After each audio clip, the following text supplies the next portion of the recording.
Nirasya sarvasandeham ekikritya sudarshanam prakashita rahasyam tam bhajami gurumishwaram. Namo Mahavaranyaya Krishna Prema Pradayate Krishnaya Krishna Chaitanya Namne Gaura Tvishe Namah Jayatam Surato Pango Mama Mandamate Gati Matsarvasva Parambojo Radha Madana Mohano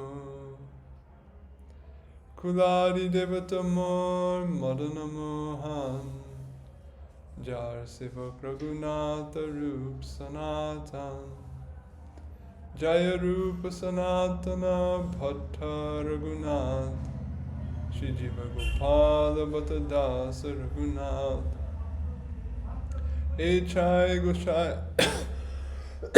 excuse me Echai Goshai Kori Charana Vandan Jaha hoite vignanasha bhishta puram Shri Govinda Pararavinda Marupananya Vilaso Jitan Purna Prema Rasotsavu Jalamano Vritti Prasannananan Shashvad Krishna Katha Mahamrita Payo Rasho Mudake Dato Vande Bhagavatam Iman Anudavam Murdna Nipatyakshito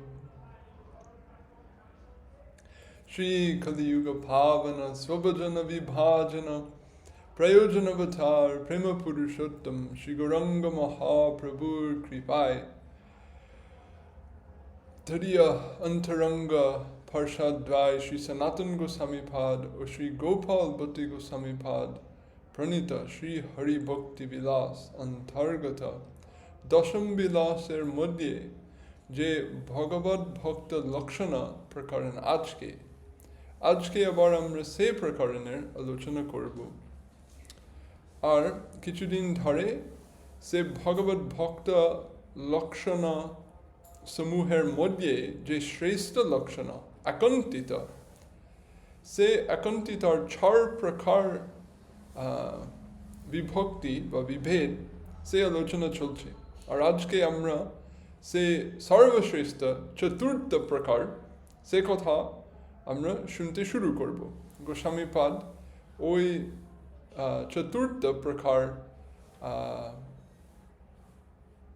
বর্ণনা করার জন্য তিনটা শ্লোক ভাগবত থেকে উল্লেখ করেছেন তো সেই প্রথমটা আজকে আমাদের আলোচনার বিষয় হবে তো প্রথম প্রকার ছিল ধর্ম অনাদর দ্বিতীয় প্রকার ছিল অন্য সর্বনিরপেক্ষতা তৃতীয় প্রকার ছিল বিঘ্ন কুলা ত্বেপি মনোরতি পরতা অর্থাৎ বাধা বিপত্তি হইলেও সে ভক্ত মনে মনে রতি পোষণ করবে ভাব ভক্তি পোষণ করবে আর মনের মধ্যেও একটা আনন্দ ভাব পোষণ করবে তো আজকে চতুর্থ প্রকারের আলোচনা হবে সেটা হচ্ছে প্রেমাইক পরতা প্রেম এক পরতা তো সেটা কীরকম সনাতন গোস্বামী পাদ ঋষভদেবের উপদেশ থেকে একটা শ্লোক উল্লেখ করছেন যে শ্লোকে ঋষভদেব মহন্ত এর শব্দের অর্থ ব্যাখ্যা করছেন কারণ শাস্ত্রের দৃষ্টিতে যে সমস্ত শব্দের অর্থ আছে সাধু মহন্ত ভক্ত আচার্য কিছু নির্দিষ্ট অর্থ আছে আর আধুনিক সমাজ যেভাবে এইসব শব্দের উচ্চারণ করা হয় বা ব্যবহার করা হয় ওই দুটো আলাদা এখন মহন্ত মানে একটা আশ্রমের মালিক একটা না আচার্য সে শব্দও মানে একটা মঠের মালিক আর একটা সাধু মানে একটা বেশধারী লোক যেটা ভিক্ষা করে মানে এরকম যে সমস্ত সামাজিক অর্থ যেটা চলছে এবং শাস্ত্রের মধ্যে যে সমস্ত অর্থ দেওয়া আছে যদি কেউ শাস্ত্র অধ্যয়ন করে তখন তারা বুঝতে পারবে যে শাস্ত্রের দৃষ্টিতে জগৎ আর একটা, মানে আধুনিক জগৎ একটা, আর শাস্ত্রের অনুসারে ভজন সেটা আর একটা জগৎ, সব কিছু আলাদা। তো এখানে ভাগবতে মহন্ত শব্দ বর্ণিত আছে, এবং জীব গোস্বামীপাদ বিশেষ করে উনার ভক্তি সন্দর্ভের মধ্যে এই দুটো শ্লোক, এই মহন্ত শব্দের সঙ্গে দুটো শ্লোকের মধ্যে হয়, উনি সেটি উল্লেখ করেছেন এবং এর উপরে বিশেষ জোর দিয়েছে যে এই তো হচ্ছে আমাদের লক্ষ্য, যে আমরাও একদিন এরকম একটা মহন্ত হতে পারবো, সেটা প্রত্যেক ভক্তের লক্ষ্য থাকবে, যে আমিও একটা শুদ্ধ ভক্ত হব, আমিও একটা উত্তম ভক্ত হব, যেন আমি সম্পূর্ণরূপে ভগবানের সেবা করতে পারবো, এই উদ্দেশ্য। কিন্তু আর একটা কথা আমি ছোট অল্প করে বলছি ওই বিষয়ে, যে জীব গোস্বামীপাদ শুধু ভক্ত মহন্ত স্বীকার করেননি, উনিও বলেছেন একটা জ্ঞান মার্গ অবলম্বী একটা শুধু জ্ঞানী লোক, উনিও মহন্ত, উনিও মনোনীয়, উনিও শাস্ত্র অনুসারে স্বয়ং ভগবানের উপদেশ অনুসারে এক প্রকার সম্মুখ্যতা, এক প্রকার পারমার্থিক অনুশীলন করছে, আর উনিও ভগবানের প্রিয়। তো আমরা ভক্তিমার্গ বা আমাদের অচিন্ত্য বেদাবেদ সিদ্ধান্ত প্রচার করতে গিয়ে আমরা সমস্ত জ্ঞানী লোককে নিন্দা করব, তাদেরকে মানে হিংস্র ভাব পোষণ করব, শত্রুর দৃষ্টিতে দেখব, সেটা একবারে ভাগবতের বিরোধী, সেটা একবারে আমাদের গোস্বামীগণের সিদ্ধান্ত বিরোধী। আমরা কখনো যারা ভগবানের শাস্ত্রের উপদেশ অনুসারে একটা পারমার্থিক যোগ পথ অবলম্বন করে সাধনা করছে, তারা কখনো নিন্দনীয় নয়, তারা সম্মাননীয়। তো এই শ্লোকের মধ্যে দ্বিতীয় শ্লোকে আমরা ভক্তের মহন্তের লক্ষণগুলো শুনতে পাই। শ্লোকের প্রথম অংশে বা সঙ্গের প্রথম অংশে জ্ঞান মহন্তের লক্ষণগুলো বলা আছে, আর দ্বিতীয় শ্লোকে ভক্ত মহন্ত লক্ষণগুলো বলা আছে। সো আজকে আমরা সেই শ্লোকের আলোচনা করব। তো শ্লোক এরকম, যে বা ময়ি সে কৃতসু হৃদর্তা জনেষু দেহম বরবর্তিকেষু গৃহেষু যায় আত্মজরাতিমৎসু ন প্রীতিযুক্তা যবরর্তশ্চ লোকে। এখানে একটা অনুবাদ দেওয়া আছে।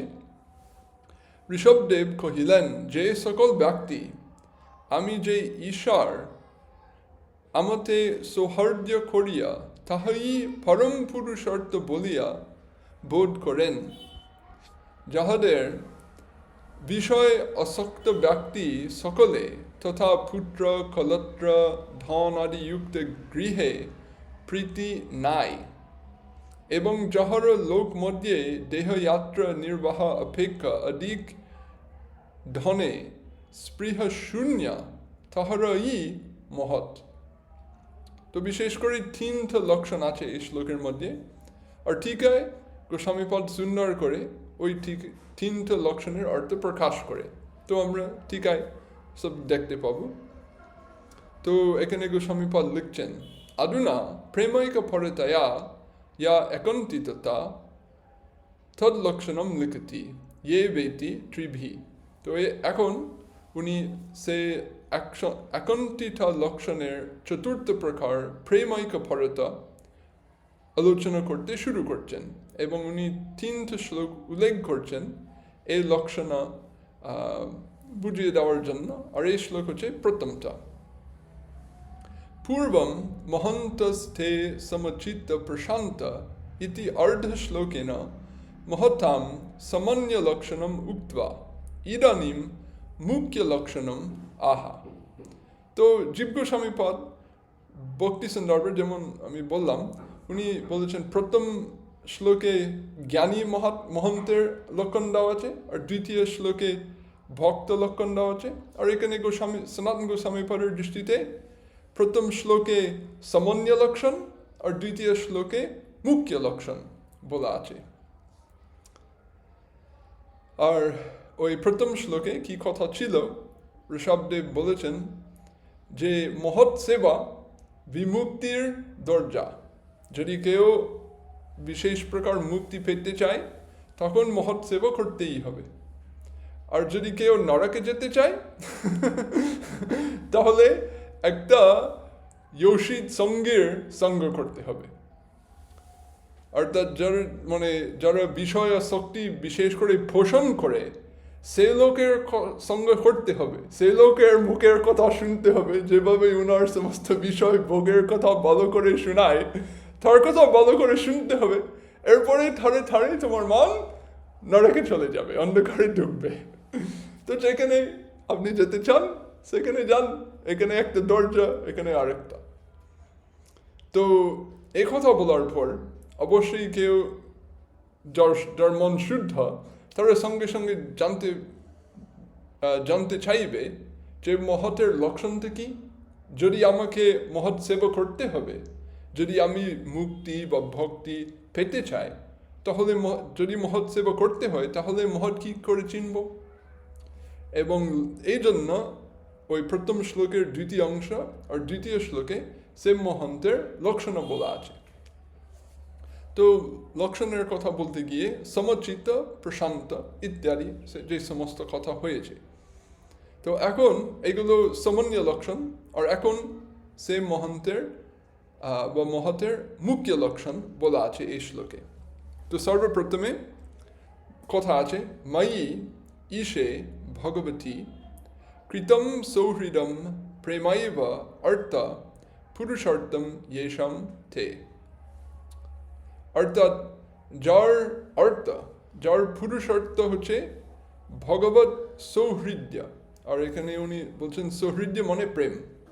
তো যার পুরুষার্থ হয়েছে ভগবত প্রেম তাকে বলে কৃত সৌহৃদ অর্থ। অর্থাৎ সাধারণ দৃষ্টিতে ভাগবত বা নানা পুরাণের মধ্যে এই কথা আছে যে পুরুষার্থ 4 প্রকার: ধর্ম, অর্থ, কাম আর মোক্ষ। আর আমাদের গোস্বামীগণ তারা এই সিদ্ধান্ত দিয়েছে যে এই 4 পুরুষার্থের উপরে একটা পঞ্চম পুরুষার্থ, একটা পরম পুরুষার্থ, সেটা হচ্ছে ভগবত প্রেম। আর যাদের অর্থ ওই ভগবত প্রেম নয় তারা ধার্মিক হতেও পারে কিন্তু আসলে তারা আত্মবঞ্চনা করছেন। মানে যে উচ্চ সম্পত্তি তারা লাভ করতে পারে তারা সেই সম্পত্তি ছেড়ে একটা নিচু স্তরের জিনিস নিতে যাচ্ছে, এই জন্য আত্মবঞ্চনা। মানে সংক্ষিপ্তভাবে বলছি, আরও অনেক কথা বলে যায় এই বিষয়ে। আর এটা হচ্ছে সাধারণ বিচার, কিন্তু ন্যায়িক গান তারা এসব মানবে না। তারা ওই ন্যায় সূত্রের প্রথমে ওই বৎসায়ন, মানে প্রাচীন কাল, এটা নতুন কথা নয়, মানে ওই 1500 বছর আগের কথা, বহুদিন আগে ন্যায়িক গান ওইসব মানেনি। তারা বলছে না, এইসব ধর্ম অর্থ কাম এটা মৌখিক কথা। সহজ কথা কি? সবাই সুখ পেতে চায় আর দুঃখ ছাড়তে চায়, এই তো এটাই পুরুষার্থ, সুখ পুরুষার্থ। সবাই দুঃখ যেন তারা না পায় আর সুখ যেন পায়, সেভাবেই মানুষের মান, আর কিছু নেই। এবং ধর্ম, অর্থ, কাম সবই সুখের সাধন। আসল অর্থ সুখ, আসল অর্থ ধর্ম তা নয়। ধর্ম একটা সুখের সাধন, অর্থও একটা সুখের সাধন, কামও একটা সুখের সাধন, মোক্ষও একটা সুখের সাধন। মোটা কথা হচ্ছে সুখ, সবাই সুখ চায়। আর সুখের অভাবটা কি? সুখের বিরোধী কি? দুঃখ। তাহলে দুঃখ ছেড়ে দিতে হবে, সুখ পেতে হবে, এইটাই। তো এই থেকে আমাদের গোস্বামীগণ তারা ওই ন্যায়িকের গণের কথা তারা বিরোধী নয়, কিন্তু তারা বলছে সেই কথা জগতের জন্য একটু প্রযোজ্য, এটা ঠিক আছে, এর কোনো দোষ নেই। সাধারণ মানুষের বুদ্ধি আসলে এইরকমই।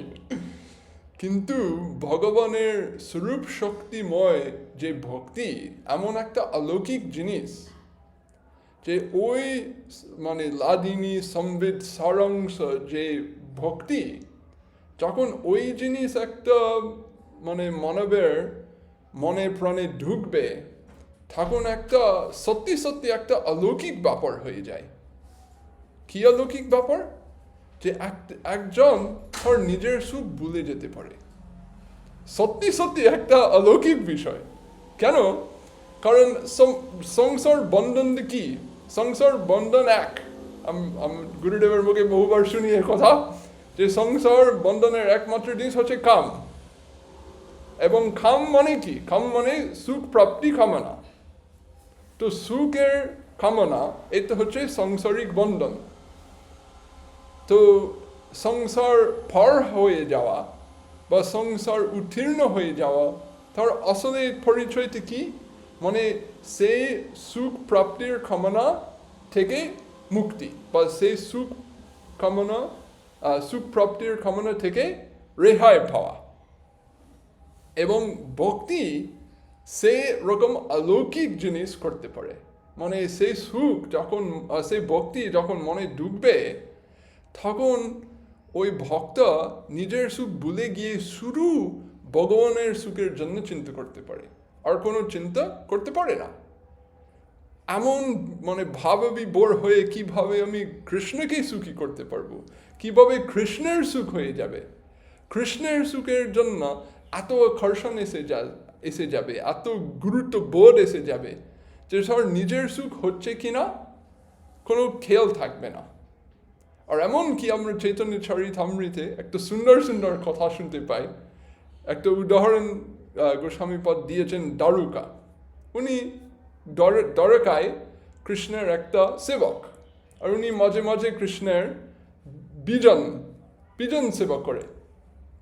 কিন্তু কৃষ্ণের কাছে কাছে থেকে থাকতে থাকতে কৃষ্ণকে সেবা করে মাঝে মাঝে উনার অতি মনোহর রূপ দেখে সেবা ভুলে যায়। মানে দেখতে দেখতে মানে সেবা করতে পারে না, বা চোখের জল এসে যায়, ঠিক দেখতে পারে না। আর তখন মানে এমন একটা সুখ হয়, এমন একটা আনন্দ হয় ভগবানের কাছে থাকতে থাকতে, উনার মানে অলৌকিক অতি মর্ত্যমধুর্য সাধন করতে করতে এমন একটা ভাব এসে যায় যে উনি সেবা ভুলে যায়।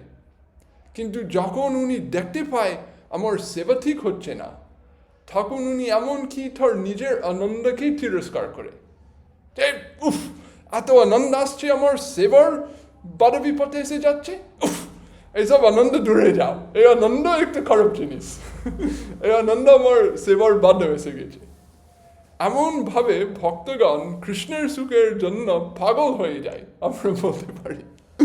কিন্তু সেরকম পাগলতা একবারে সমস্ত সবচেয়ে বড় জ্ঞানীগণের বুদ্ধির উপরে আছে। যাই হোক, আমি বেশি বাকি দিচ্ছি। বলতে চাইছি যে এখানে মহৎ শব্দের অর্থ হচ্ছে, যার পুরুষার্থ হচ্ছে ভগবৎ প্রেম। একে বলে মহতের প্রথম লক্ষণ। এবং প্রেম মানে ভগবানকে খুশি করা, ভগবানের মানে নিজের সুখকে ভুলে গিয়ে ভগবানের সুখের জন্য সম্পূর্ণরূপে ব্যস্ত হয়ে থাকা। তো একদম মহৎ সেরকমই। va শব্দেন অন্য নিরপেক্ষস্য এব অস্য লক্ষণতম দর্শিতম। আর va শব্দ শ্লোকের মধ্যে আছে। উনি বলছেন যে আগে যে একান্তিত লক্ষণ বলা হয়েছে, যে অন্য সর্বনিরপেক্ষতা, এই va শব্দ সে বুঝায়। তদ ভাজলিঙ্গ মাহা। তো এই তো হচ্ছে প্রধান লক্ষণ বা মুখ্য লক্ষণ, যে প্রেম উনার একমাত্র লক্ষ্য। অন্য বিলাস শীত শূন্যম, উনার অন্য কোনো অভিলাষ নেই, ভক্তি মাত্র অভিলাষ, জীব গোস্বামী ব্যাখ্য করেছে। আর যদি সত্যি সত্যি সেরকম ভক্তি একমাত্র অভিলাষ বা প্রেম একমাত্র অর্থ বুদ্ধি যদি মনে মনে আছে, তাহলে ভাজ্যে কি লক্ষণ এসে যাবে। এতো শ্লোকের পরে বলা আছে যে দেহম বিবর্তি দেহম বরা বিষয়বর্তা এব না ধর্মাদি বিষয়বর্তাপি येषु यद्वा देहम भर एव वर्त जीवनोपाय दनाधिर नथु भगवत पूजादि अर्थ येषम तेषु जनेषु गृहेषु च जायादि युक्तेषु न प्रीतियुक्ता। तो মানে একটু ব্যঙ্গে ব্যঙ্গে বলছি, শেষ চরণে লেখা আছে ন প্রীতিযুক্তা। উনার অর্থ হচ্ছে ভগবত প্রীতি, ভগবত প্রেম। আর থর মানে একন্তিতা, থর প্রেমের অর্থ হবে এক বিষয়, যে এদিকে আমি প্রেম করব, আবার ওইদিকে, তখন কোনো দিকে প্রেম থাকবে না। প্রেমের অর্থ হবে একটাই, আর এটা হচ্ছে ভগবান। তো যেহেতু উনার একমাত্র প্রেমের অর্থ বা প্রেমের বিষয় হচ্ছে ভগবান, সেই জন্য অন্য খরর কাছে উনার প্রেম মানে বুদ্ধি বা প্রেমের ভাব নেই। এবং তারপরে এটা বুঝিয়ে দেওয়ার জন্য উনি নানান জিনিস বর্ণনা করেছেন। দেহম্বর বর্তিকেষু জনেষু, অর্থাৎ সংসারী মানুষের প্রতি উনার কোনো প্রীতি নেই। আর সংসারী মানুষ কীরকম বলছে, দেহম্বর বিষয়ে বর্ত এব ধর্মাদি বিষয়ে বর্ত আপি, যারা শুধু বিষয় কথা নিয়ে থাকে, বা যেভাবে শরীর পোষণ করে যায়, কিভাবে পয়সা লাভ করব, বা কিভাবে আমি খাবো শরীর ভালো থাকবে, ওইসব কথা ওইসব চিন্তা যারা নিয়ে থাকে বলে দেহম্বরা বর্তিকেষু, যাদের কথা বা যাদের ব্যবহার শুধু দেহের সম্পর্কিত হয়ে থাকে, সেরকম লোকের প্রতি একটা ভক্তের বেশ কোনো স্নেহ থাকে না। বা বর্ত জীবোপায় ধনানি। আর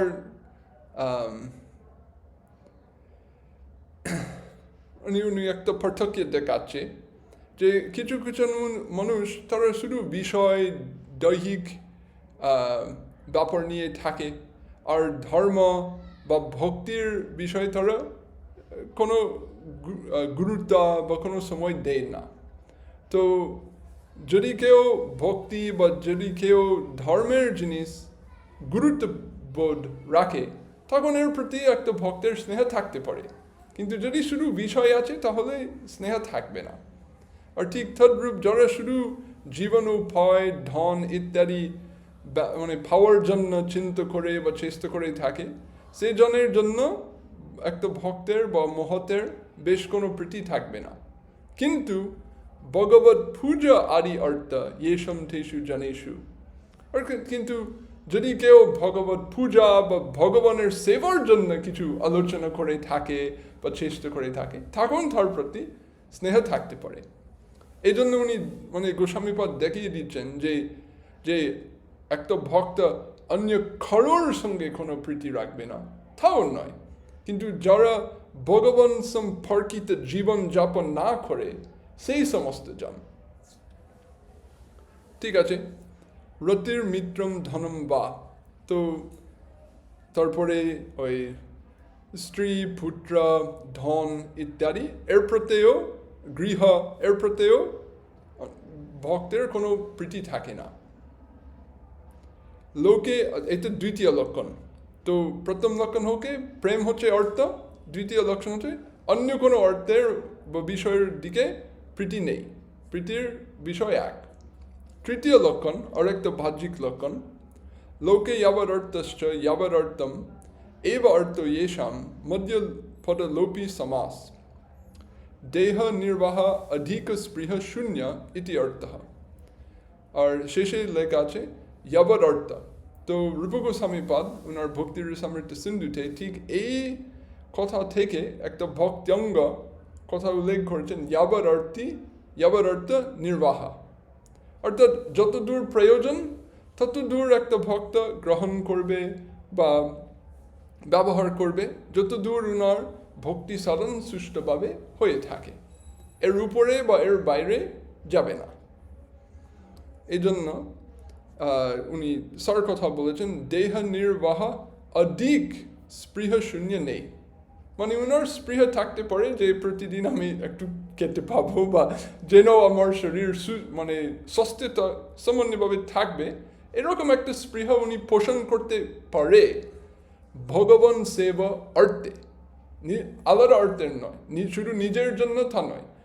যেহেতু উনি ভাবছে আমার শরীরও ভগবানের সম্পত্তি, আমি ভগবানের নিজজন, আমি ভগবানের সেবা আমার উদ্দেশ্য, ভগবানের সেবা আমার কাজ, তাহলে ভগবান সেবার জন্য আমি করতে পারবো না যদি শরীর মরে যায়। এই জন্য মানে ভগবানের জন্য শরীর রাখতে হবে, শুধু আমি মানে মৃত্যুর ভয়ে শরীর রাখবো তা নয়। এই তো ভক্তের বুদ্ধির তফাৎ সাধারণ মানুষ থেকে। তো সেই জন্য উনি বলছেন দেহ নির্বাহ অধিক স্পৃহা শূন্য, ওনার কোনো স্পৃহা নেই যে দেহ নির্বাহ বা সুস্থ হয়ে থাকার জন্য এর বাইরে বা অতিরিক্ত জিনিস এর জন্য ওনার কোনো স্পৃহা নেই, প্রয়োজনের বাইরে যাবে না আর কি। যদ্বা এখানে একটা পূর্ব পক্ষ তোলা হচ্ছে, ননু প্রীত্য ভাবাদ দেহাদি নাম উপেক্ষা অপত্যা দেহ নির্বাহ কথামস্তু। তো এখানে বলছেন যদি দেহের প্রতি যদি কোনো প্রীতি না রাখে বা দেহ নির্বাহের জন্য যে প্রয়োজনীয় জিনিস আছে এর জন্য উনি প্রীতি যদি না রাখে, কী করে উনি বেঁচে থাকবে? যদি সম্পূর্ণরূপে উনি উদাসীন হয়ে যায় তাহলে কি মরে যাবে কি? কেউ এইরকম কথা একটু ভয় পেতে পারে, এই জন্য গোস্বামী পদ এই পূর্বপক্ষ তুলছে। তদ্রাহ এখানে উত্তর দিচ্ছেন, লোকে ইয়াবন অর্থ সি স এবর্ত येषाम লোকা প্ররব্ধ বশেন স্বয়মেব স্বধন আদিনা তদ্দেহ পোষণাদিকম কুর্যু ইতি ভাবঃ। ওই ভক্ত ভাববে যে আমাকে বেশি চিন্তা করতে হবে না বা আমাকে বেশি ভয় পেতে হবে না, যেটা আমার পক্ষে দরকার সেটা আপন আপনই আসবে। কেন? কারণ সবার প্ররব্ধ কর্ম আছে এই জগতে, কারোর প্ররব্ধ কর্ম আছে কষ্ট পাওয়ার জন্য, কারোর প্ররব্ধ আছে ভোগের জন্য, কারোর প্ররব্ধ আছে একটা জিনিস হারিয়ে ফেলার জন্য, আরেকজনের প্ররব্ধ কর্ম ওই জিনিস পাওয়ার জন্য। এভাবে কর্মের খেলা চলছে চারিদিকে সবসময়। তো অনেকের প্ররব্ধ কর্ম আছে যে তারা কিছু তার নিজের জন্য পরকে দেবে, সেইটাই তাদের প্ররব্ধ কর্ম। তো উনি ভাববে যে প্ররব্ধ কর্ম হিসেবে যে জিনিস আমার প্রয়োজন সেটা আপন আপনি আসবে লোকের কাছ থেকে। এই জন্য শরীরের পোষণ এর ব্যাপার সেটা আপন আপনি হয়ে যাবে। এভাবে উনি মানে একটা বুদ্ধি রাখবে। পূর্বম আসক্তি রহিত উক্তা, এবং মানে এটা হচ্ছে সার কথা, এভাবে উনি বেশি আসক্তি রাখবে না যে এইটা না হলে আমি খুব চিন্তিত হবে বা আমি খুব ভয় পাবে, তা নয়। এভাবে ওনার আসক্তি কম থাকবে, যে প্ররব্ধি হিসেবে সব কিছু আপন আপনি হয়ে যায় এই জগতে আসলে মানে এইটাই। এই জন্য যেটা মানে হাওয়ার হবে সেইটাই হবে, আর কিছু হবে না। তো এখানে আরেকটা পূর্ব পক্ষ তোলা হচ্ছে, অনাসক্ত চো কথঞ্চিত কদাচিৎ কুত্রাপি প্রীতিঅপি ঘটতে। কিন্তু আমরা দেখতে পাই ভাগবতের মধ্যে বা বহু মহতের জীবন চরিত্রে যে তারা একজন মানুষের প্রতি কিছু স্নেহ করে বা কিছু দয়া করে বা কোনো দিকে কিছু রকম প্রীতি থাকে, তাহলে প্রীতিও হয়। এবং এখানে বলছে অন্য কোনো মানুষের প্রতি কোনো প্রীতি থাকবে না, কিন্তু আমরা দেখতে পাই এটা আছে। তো তাহলে এই ব্যাপারটা কি? কিন্তু অসক্ত্য ভাবাৎ নির্মূল বিনশ্বর চ তত্র চ সর্বতা সর্বরা সর্বত্র প্রীতিরহিত্যম এব উক্তম। তো গোস্বামীপদ বলছেন যে ঠিকই বলছো, মাঝে মাঝে কিছু প্রীতি হয়, কিন্তু সেই প্রীতি ভিতরে আসক্তি নেই। মানে মাঝে মাঝে একটা সাধারণ মানুষের কিছু স্নেহ ব্যবহার করে বা একটু ভালো ব্যবহার করবে বা একটু নজর রাখবে, এরকমই। কিন্তু এর মধ্যে যে একটা মানে একটা লুকিয়ে উনি একটা উদ্দেশ্য রাখছে যে ওই লোকের কাছ থেকে আমি কিছু উপহার পাবো বা কিছু এই পাবো ওই পাবো, ওই রকম উনার উদ্দেশ্য নয়। তো মানে এর ভিতরেই উনার একটা আসক্তি নেই। তো সেই জন্য সেই প্রীতি নির্মূলা, এই প্রীতির কোনো মূল নেই, কারণ বেশিরভাগ প্রীতি আসক্তি থেকে এসে যায়। আর যখন আসক্তি থেকে এসে যায় তখন জিনিসটা হৃদয়ের উপরে একটা থান পড়ে, এবং ওই থান আমাদের মন ভগবানের দিকে টেনে নিয়ে আসে অন্যদিকে। এই জন্য আমরা ভগবত চিন্তন করতে পারি না। কিন্তু সেই ভক্তের মহন্ত উনি যদি একটু প্রীতি রাখে এদিকে ওইদিকে, এর নিচে কোনো আসক্তির মূল থাকে না। ওনার ভগবত তত্ত্ব জ্ঞান এর কারণে ওনার হৃদয়ের বা চিত্তশুদ্ধির ফলে বেশি কোনো আসক্তি থাকে না। এই জন্য একটা নির্মল আর বিনশ্বর, মানে আপনি জিনিসটাও চলে যাবে। তো সেই জন্য বলা আছে সর্বত সর্বদা সর্বত্র প্রীতিরহত্যম এইব উত্তম। এ তো আমাদের গোস্বামী পদগণ সব দিক থেকে বার বলে যে ভক্তের লক্ষ্য হবে একটাই, সেটা হচ্ছে ভগবান। আর যদি অন্য কোনো মানুষের সঙ্গে ভালো ব্যবহার করবে বা সেবা করবে বা কোনো কিছু করবে, এটা ভগবত সেবার কারণে হচ্ছে। যেহেতু ওইজন ভগবানের ভক্ত, বা যেহেতু ভগবান সে মানুষের হৃদয়ে বাস করে, বা যেহেতু এটা ভগবত সম্পর্কিত জিনিস, সেই জন্য সে ভক্ত করতে যাচ্ছে। আর এটা হচ্ছে ভক্তগণের দৃষ্টি এই জগতে, যে আমি শুধু আমার প্রভুর সঙ্গে ব্যবহার করছি সবসময়। একটা মানুষ এলো, একটা পশু এলো, একটা গাছ আছে, যাই হোক কিছু আছে, কিন্তু আসলে সবই আমার প্রভুর নানা রকম রূপ, আমার প্রভুর নানা রকম শক্তি, এবং প্রভুর সঙ্গেই আমি ব্যবহার করছি সবসময়। প্রভু আমার সব কিছু দেখছেন, এবং উনি যেন সন্তুষ্ট হয়ে থাকে সেই জন্য আমি ব্যবহার করব, সেই জন্য আমি সেবা করব, সেভাবে আমি চেষ্টা করব সব সময়। এভাবে অন্য কোনো দিক থেকে বা অন্য কোনো বিষয়ের প্রতি কোনো প্রীতি থাকবে না। ব্যাস, এখানে সর্বশেষে বলছেন অথ অস্য লক্ষণস্য পূর্বতোপি শ্রেষ্ঠম দ্রষ্টব্যম। সেই জন্য এই লক্ষণ সমস্ত মানে আলোচিত লক্ষণের থেকে আরও শ্রেষ্ঠ, এভাবে আমরা দেখব। অর্থাৎ যখন এক লোক মানে ধর্ম অনাদর করবে বা অন্য সব দিকে নিরপেক্ষতার বোধ রাখবে, ওইগুলো বাহ্যিক। আসল মানে সার জিনিস হচ্ছে প্রেম, সার জিনিস হচ্ছে ভক্তি, এবং এখানেই সে ভক্তির কথা আছে, বাকি সব সেই ভক্তিরই লক্ষণ। এই জন্য এই লক্ষণ সর্বশ্রেষ্ঠ এবং আগ্রেপী। এবং এভাবেও এই দ্বিতীয় আর তৃতীয় উদাহরণের শ্লোক এই প্রেমৈক পরিত লক্ষণের জন্য, সেভাবেও আমরা দেখব যে ওই শ্লোকের মধ্যে এই সর্বশ্রেষ্ঠ লক্ষণের আলোচনা হচ্ছে। তো এইটুকু আজকে আমরা এই ঋষভদেবের উপদেশের শ্লোক আলোচনা করেছি, আর গোস্বামী পদের টিকা। তো সার কথা হচ্ছে যে একন্তিত সর্বপ্রধান ভগবত ভক্ত লক্ষণ, আর এই কন্তিত সর্বশ্রেষ্ঠ প্রকার হচ্ছে প্রেমৈক পরত।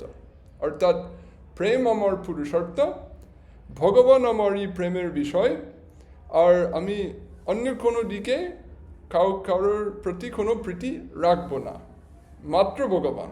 আবার ভগবানের সুখের জন্য আমি সবার সঙ্গে ভালো ব্যবহার করব, কারোর প্রতি অপরাধ না করব, আমি আসলে সবার সঙ্গে আরও ভালো ব্যবহার করব যেহেতু আমার একমাত্র প্রীতির বিষয় হচ্ছে ভগবান। ঠিক আছে, এখানে বিশ্রাম দিচ্ছি। বৈষ্ণবেভ্যো নমো নমঃ। জয় গুরু, জয় ঘোর, জয় জয় শ্রী শ্রী রাধে।